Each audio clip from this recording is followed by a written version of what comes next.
你有没有发现，很多事情最危险的时候，不是在一开始很乱的时候，而是在快要成功的时候。你以为已经看到终点，你以为只差一步，你以为事情差不多稳了，于是心一急，脚一滑，原本快要完成的局面，反而在最后关头出了问题。易经第64卦火水未济，讲的正是这种人生状态。未济不是完全失败，不是毫无希望，而是事情还没有完成，秩序还没有到位。火在上，水在下，看起来各在其位，却没有真正交融。水往下流，火往上升，两者背道而驰，所以叫未济。它告诉我们，人生很多时候不是没有机会，而是还差最后的整合；不是没有能力，而是还差一点耐心；不是路走错了，而是不能在最后一步松懈。未济卦的卦辞说：未济，亨，小狐切记，如其尾，无忧虑。这句话非常有画面感。一只小狐狸快要渡过河了，眼看就要到岸，却在最后关头沾湿了尾巴。它不是没有出发，也不是完全不会过河，而是在即将完成的瞬间出现失误。这就是未济最核心的提醒。快成功的时候，最怕心浮气躁；事情快完成的时候，最怕提前庆祝；人生快转运的时候，最怕忘记检查最后一个细节。亨代表未济不是绝境，它仍然有通达的可能。很多人看到未济，以为这一卦很不好，因为它排在64卦最后，却叫做未完成。其实这正是易经最深的智慧。易经没有把最后一卦安排成大功告成，而是安排成未济，意思是人生没有真正永远的完成，每一次完成都是下一次开启，每一个终点都是另一段路的起点。你今天解决了工作问题，明天还会有新的挑战。你今天修复了一段关系，未来仍然要继续经营。你今天得到成就，不代表永远可以停止学习。所以未济不是坏卦，它是提醒我们，只要还活着，就还在渡河；只要还在渡河，就不能失去警觉。大象传说：火在水上，未济，君子以慎变勿居方。火在水上，火往上走，水往下走，彼此不能相交，因此事情还没有完成。君子看到这个卦象，就知道要谨慎分辨万物，把不同的人事物放到适合的位置。这句话非常重要，因为未济的问题常常不是缺少资源，而是位置错了；不是没有能力，而是安排错了；不是没有人才，而是人放错了地方；不是没有方法，而是顺序搞错了。在生活中，火代表热情、方向、眼光、理想；水代表情绪、现实、风险、流动。火水未济就是理想在上面燃烧，现实却在下面流动。你心中有很大的梦，现实却还没有配合。你知道自己想去哪里，但资源还没有到位。你已经有方向，可是细节还没整理好。所以遇到未济，最重要的不是放弃，也不是硬冲，而是重新分辨什么事情该先做，什么事情该慢一点，谁适合放在什么位置，哪个环节还没有衔接，哪个风险还没有处理。未济最值得深入探讨的主题，就是最后一步的修行。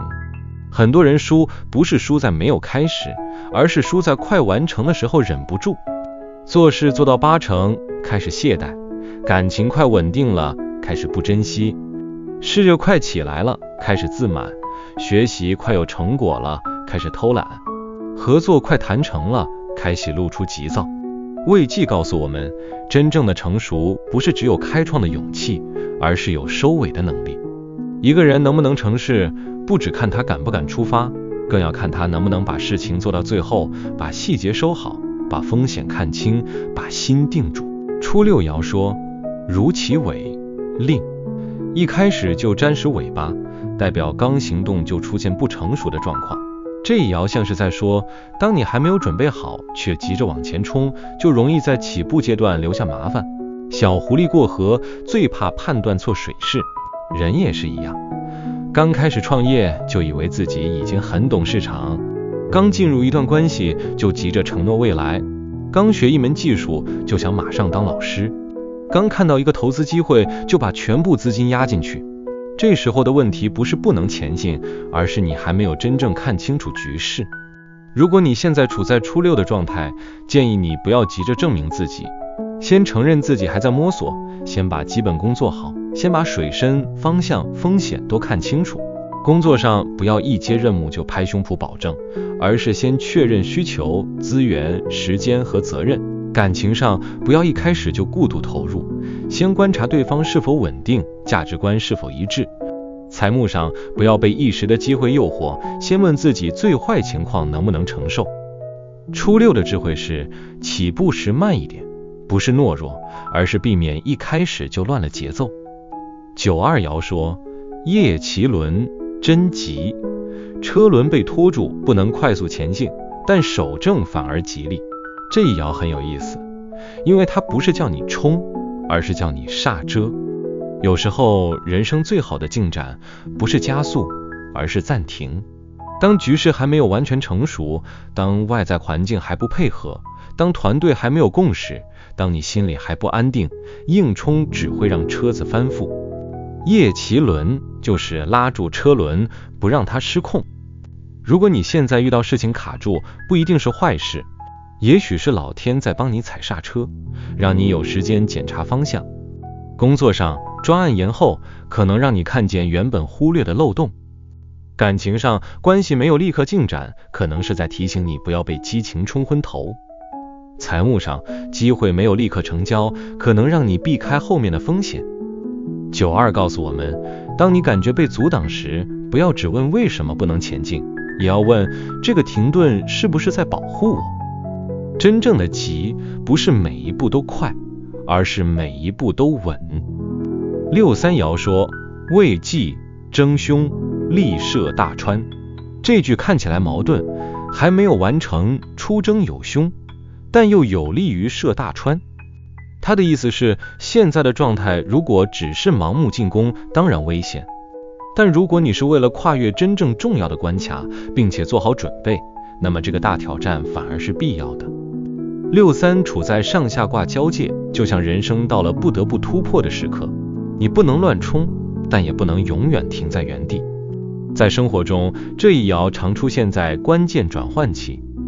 你可能想换工作、搬家、创业、结婚、分手、转换跑道，这些都像是涉大川，水很深，风险很大，但如果不过河，你就永远到不了新的地方。63的建议是，不要因情绪而出征，要因成熟的判断而跨越。你不能只是因为讨厌现在的生活就冲动离开，你要先准备下一步。你不能只是因为一时热情就投入重大合作，你要看清条件。你不能只是因为害怕失去就仓促承诺，你要确认自己是否真的能承担。94爻说，贞吉毁亡，朕用法鬼方，3年有赏于大国。这一爻气势很大，讲的是长期征伐，最后得到赏赐。他告诉我们，未济到了这里，已经不是小修小补，而是要面对深层问题。鬼方可以理解为外在的难题，也可以理解为内心长期存在的恐惧、拖延、惯性、旧模式。3年有赏，代表这不是短期就能完成的事，而是要靠持续努力，最后才会得到真正的成果。如果你现在正在处理一个长期问题，不要期待一夜之间解决。身体健康需要时间调整，事业品牌需要时间建立，专业能力需要时间磨练，家庭关系需要时间修复，内在阴影也需要时间面对。94告诉我们，只要方向正确，就算过程辛苦，悔恨会慢慢消失，成果会慢慢出现。这一爻最适合给正在熬的人，不要因为还没看到结果就否定自己的努力。真正的大成就常常不是靠爆发，而是靠3年、5年、10年的累积。65爻说，贞吉无悔，君子之光有福吉。这是未济卦中非常美的一爻。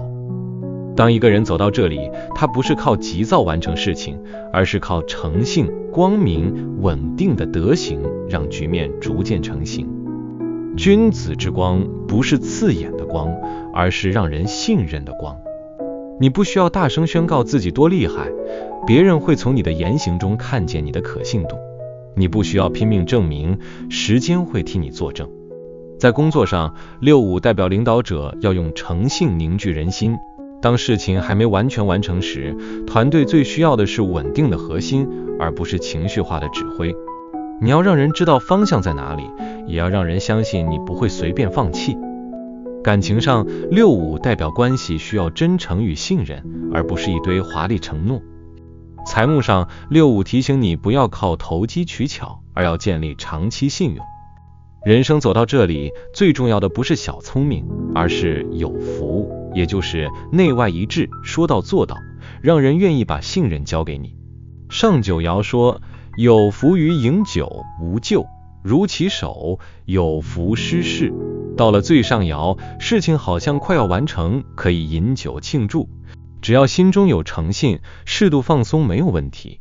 但如果喝到把头都弄湿了，就算原本有诚信，也会失去正道。这就是魏纪最后的提醒。快成功时可以喜悦，但不能放纵；可以庆祝，但不能忘形；可以放松，但不能失控。很多人就是败在上九。事业成功后开始傲慢，感情稳定后开始轻忽，财务改善后开始挥霍，名声建立后开始失言。原本一路辛苦累积的信任，可能因为一次失控而毁掉。所以上九不是叫你不要享受，而是叫你知道分寸。人生不是不能饮酒，而是不能入手；不是不能快乐，而是不能被快乐冲昏头；不是不能庆功，而是不能把庆功变成新的灾难。把6个爻合起来看，未济卦就是一条从不成熟到接近完成的道路。初六提醒你起步不要鲁莽，92提醒你该停就停，刹车也是智慧。63提醒你重大跨越之前要准备，不可盲目出征。94提醒你长期难题要靠持续努力，不要怕时间。65提醒你真正能让事情完成的是诚信与光明。上九提醒你最后关头不要得意忘形。所以当你站到未济，或者你的人生正处在未济的状态，请先不要急着下结论。未济不是说你不会成功，而是说你还没有完全成功。不是说路走不通，而是说你要把最后的顺序调整好。不是说你没有希望，而是说你不能用半成品的心态去面对完整的人生。你要做的是检查，而不是恐慌；是整合，而不是放弃；是稳住，而不是冲动。如果你现在在事业上未济，代表计划还没有完全成熟，请你重新检查定位、流程、团队、客户需求与资金安排。不要因为看到一点成果就急着扩张，也不要因为暂时卡住就否定整个方向。活水未济，最怕上下不通。事业也是一样，老板有想法，员工不理解；产品有理想，市场不买单；行销很热，交付跟不上。这时候最该做的不是喊口号，而是把每个环节接起来。如果你在感情上未济，代表彼此还没有真正进入稳定状态。也许有感觉，但信任还不够；也许有承诺，但生活节奏还没磨合；也许关系快要修复，但旧伤还在。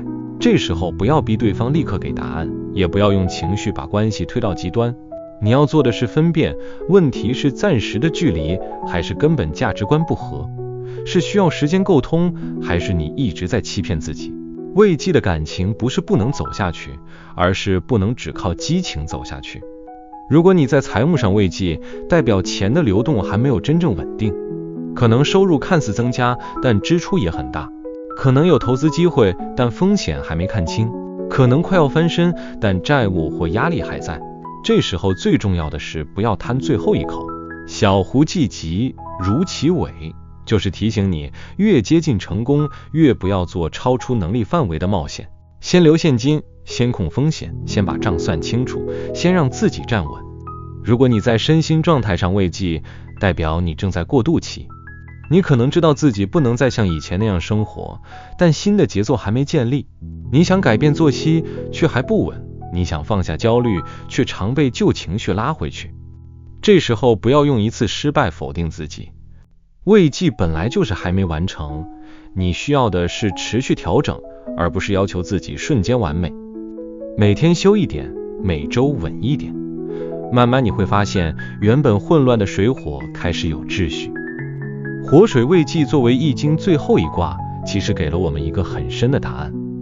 人生不是追求拥有完成，而是学会在未完成中前进。你不可能等到一切都准备完美才开始，也不可能在一次成功后就永远安全。真正成熟的人，懂得在混乱中分辨方向，在等待中累积力量，在快成功时保持谨慎，在完成之后准备下一段旅程。所以慰藉最终要教我们的不是焦虑，而是清醒。